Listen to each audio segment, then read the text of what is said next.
Oh, fuck. Arteta frustrates the living daylights out of me as an Arsenal fan. Arsenal won, Manchester City won, and it is very much advantage Liverpool after 5 games in the Premier League. So much to discuss. The late winner, Martinelli's impact, how Arsenal play, the defensiveness of how we play football in the so-called big games is so frustrating.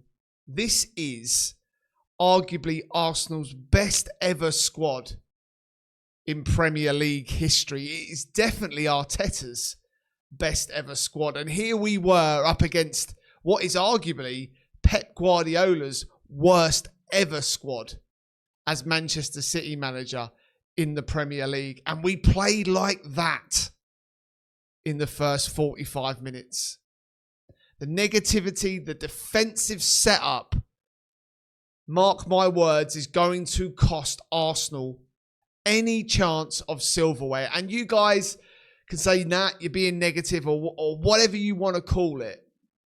But I am telling you, you do not win Premier League titles when you do not take the game to your opponents. Arteta is scared and he has a mental block when it comes to playing the so-called bigger sides. We're going to run you through it.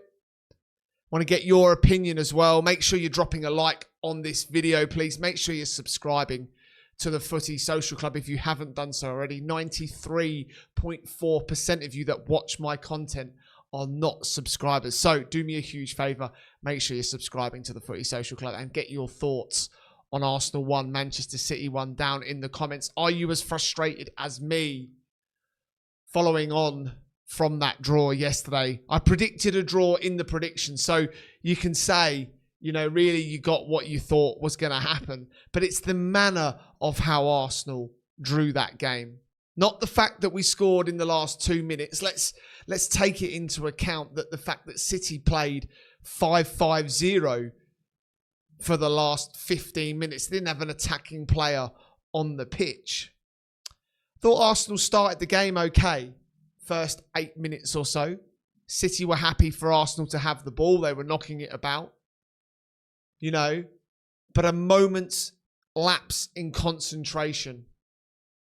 And the transition from Manchester City between the midfield, you know, and into attack was devastating. But Arsenal were asleep. Gabriel caught off the ball.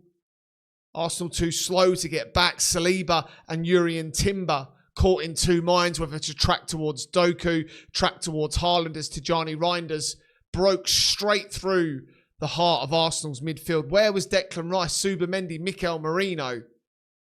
Arsenal, you know, went with this defensive midfield 3, but they were nowhere to be seen. This doesn't work for Arsenal. It really just doesn't work. You know, we beat Manchester City last season 5-1 at the Emirates. We took it to them. And this first half performance was playing with the bloody handbrake on. It's not good enough. Anyway, Reinders broke through, slots it to Haaland, who, look, he's never going to miss those. And it's 1-0 to Manchester City. And to be honest, the first half was drab. Handbrake football once again. We saw this against Manchester United. City haven't been that good this year. They beat an abject Manchester United. You know, they beat a poor Wolves team who haven't won, you know, in the Premier League this year. They were battered by Tottenham, beaten by Brighton. Why? Because those two teams took the game to Manchester City. Something that Arsenal didn't do in the first half. It was so easy. Pep's game plan was obvious. Obvious. And Arteta got it wrong. He needs to be more positive when it comes to playing these so-called bigger 5 or 6 clubs. You don't win football matches with the handbrake on. It's so annoying. It's so annoying. This is such a good team. with so much quality. You know, what was your thoughts on the lineup? Obviously, great to see Saliba back in next to Gabriel. Obviously, Raya, Timber, Calafiori picked themselves. The midfield three, I don't like this midfield three of Merino, you know, Rice and Zubimendi. Zubimendi, for me, missing again in the so-called bigger games. The better teams have him worked out. 2 on him and he can't play. Thought Rice worked hard. You know, we didn't need Mikel Merino in there as well yesterday. Madueke on the right. Trossard, another big call in for Eze on the left. And obviously Victor Gyökeres. We've got to talk about Victor Gyökeres. He is frustrating me as a centre forward. And I don't want to be on his back. But what does he do? Honestly, what does Victor Gyökeres do in an Arsenal shirt? Non-existent in that first half. And you can point to the fact that the supply may not be there. But when the ball does come to him, he doesn't hold it up. He doesn't use his strength. He's not making the runs. You know, he's slow in the final third. Arsenal and Arteta need to go back and look at how Victor Gyökeres played in a Sporting shirt. Otherwise, this is going to be an absolute disaster for Arsenal. And we'll be looking for, sadly, another number 9. Because right now, you'd be better playing Martinelli through the middle. You know, what worries me is the work ethic. And when he does get an opportunity to hold the ball up into feet or into his chest or whatever else, he's beaten by the defender, Victor Gyökeres. That's not good enough for me. That's definitely not good enough. It's not what we need from a number 9. You'd be better playing Kai Havertz when he's fit. So Arsenal going to the break 1-0. And on the watch-along, I was calling for Eze and Saka to be introduced. I would have taken Trossard off, not because he was having a bad game, but I thought Madueke was arguably Arsenal's best player in the first half. I love how wide he gets Arsenal on that right-hand side. I stand completely corrected by how and what Madueke does for Arsenal. But Saka, back from a hamstring injury, came on. Eze came on for Mikel Merino. And you looked at it and went, why didn't he do that in the first half? Excuse me. Why didn't he play Eze from the start? You're at home. You're at the Emirates. This isn't a great City team. They're there to be got at. You know, they played 4-1-4-1 in this game. Swamped the midfield. Played 5 without the ball. You know, Doku and Haaland playing on the break. Phil Foden was defensive. Bernardo Silva was defensive. Eze came on, you know, and it was better. Saka on for Madueke. Arsenal went a bit narrower. Trossard went wider down the left-hand side. And for the first 15, 20 minutes of the second half, Arsenal increased the tempo. You know, you could see Eze starting to pull the strings. Zubimendi and Rice went more central, allowing Eze to float anywhere he wanted across that final third. And it worked. Arsenal were far more positive.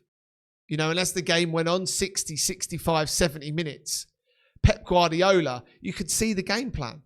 Making changes, defensive changes, the likes of Ake, John Stones, all coming on. Nico Gonzalez taking off the likes of Bernardo Silva, taking off the likes of Erling Haaland, taking off Doku. He almost made it, Pep Guardiola. It wasn't vintage Manchester City by any stretch of the imagination. They thought they were going to hold on. You know, and by the time Martinelli comes on, Ethan Nwaneri, Arteta's game plan and shape's gone out the window. It's as many Arsenal players, finishers, as he could get on the pitch. The question is, should some of those finishers, Arsenal fans, have started in this game? Is Arteta shooting himself in the foot by being so negative in the way he wants to play football? I understand it more away from home. But surely it sends a message to these Arsenal players to say, go out and be brave. As an Arsenal fan, I would have rather have lost that game yesterday having a fucking go. That makes me proud as a football fan, not watching a team happy to sit in. This isn't World War II where we need to be in the trenches. Let's go out all at attack. You know, this is what Bert has delivered for Arsenal this summer, is players that can change games. And in Arteta, it's not there. It's not there. I want to see the handbrake released, because when their backs were against the wall with 10 minutes to go and the gun-ho approach came out, then it looked as if Arsenal were going to get back into the game, and they did. And that man Martinelli, who scored against Bilbao, scored the equaliser. You know, playing more central, playing more as a nine, to be honest. A beautiful chip lob over Donnarumma, who was caught in no man's land. And who played the through ball? Eze, the lock picker. In at number 10, his preferred position for Arsenal. Honestly, going forward, stick Madueke on the left. Stick Saka on the right. Let them rotate. Eze is going to get the best out of Victor Gyökeres. He didn't have a good game yesterday, but that is going to be more advantageous to this Arsenal team. But it's very much advantage Liverpool. The perfect weekend for them. Arsenal and City drop points. Liverpool win. It's what, 5-point gap between their nearest competitors at the top of the league. I'd really love to know, please, Arsenal fans, get yourselves in the comments. How do you see this? Because for me, it's not good enough. We will be out of a title race. It's Newcastle away next week. They've not been good this season so far. And we don't have a great record at St. James's Park. But they have got to go there now and win. There is no excuses. And if he goes with the likes of, you know, the three in midfield of Marino, Zubamendi and Rice, then we're going to struggle there as well. And they can't score goals. They failed to break down a Bournemouth team, you know, at the weekend. They struggled against Leeds. They struggled against Villa. Are we going to let them off the hook like we did against Manchester United, like we've done against Manchester City? I pray to Mikel Arteta, let this team go. Release the straps. Let me know your thoughts in the comments. I really appreciate you guys watching the Footy Social Club. Stick a like on this video if you haven't done so already. That really helps the algorithm. Make sure you're subscribing. It's not just Arsenal, not just Man City content. It's Premier League content. Join us live 11 a.m. Monday to Friday and watch-alongs throughout the weekend. Look forward to seeing you on the next one.